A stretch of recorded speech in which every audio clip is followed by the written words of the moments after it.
Hello food buddies 4 years back అనుకుంటా first time Guntur వచ్చినప్పుడు ఇక్కడ పెరుగు సమోసా తిన్నాను. ఆ తర్వాత చాలా చోట్ల పెరుగు సమోసా తిన్నా గానీ ఈ టేస్ట్ అయితే ఎక్కడా దొరకలేదు. మళ్ళీ ఫైనల్ గా ఇప్పుడు గుంటూరు వదిలేసి వెళ్లే టైంలో ఒకసారి టేస్ట్ చేద్దాం అని చెప్పి వచ్చాను. అసలు ఇక్కడ టేస్ట్ ఇంత బాగా రావడానికి రీజన్ ఏంటి అని అడిగితే వాళ్ళు చెప్పిన ఆన్సర్ ఏంటంటే నార్మల్ గా సమోసాస్ అందరూ ప్రిపేర్ చేసేస్తారు, అందులో ఆనియన్ సమోసాస్ అయితే ఇంకా ఈజీగా ప్రిపేర్ చేయొచ్చు. పెరుగు సమోసాస్ లో మెయిన్ గా పెరుగు ప్రిపరేషన్ అనేది చాలా ఇంపార్టెంట్. మేమైతే కొత్తిమీర అండ్ క్యారెట్ ని సన్నగా తురిమి దాన్ని బాగా మిక్స్ చేసి పెడతాము, అందువల్లే మా దగ్గర పెరుగు సమోసా బాగా టేస్ట్ ఉంటుంది. At the same time customers కూడా రిపీటెడ్ గా వస్తూ ఉంటారు అని చెప్పి అన్నారు.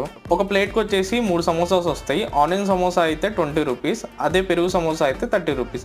మేమైతే పెరుగు సమోసా ఆర్డర్ చెప్పుకున్నాము. 4 years బ్యాక్ ఏదైతే ఫస్ట్ టైం టేస్ట్ చేశానో సేమ్ అదే ఎక్స్పీరియన్స్ అయితే మళ్ళీ కలిగింది. లొకేషన్ వచ్చేసి పట్నం బజార్ లో శాంతి గోల్డ్ అని చెప్పి షాప్ ఉంది, దానికి ఎగ్జాక్ట్ అపోజిట్ గా సమోసా బండి ఉంటది.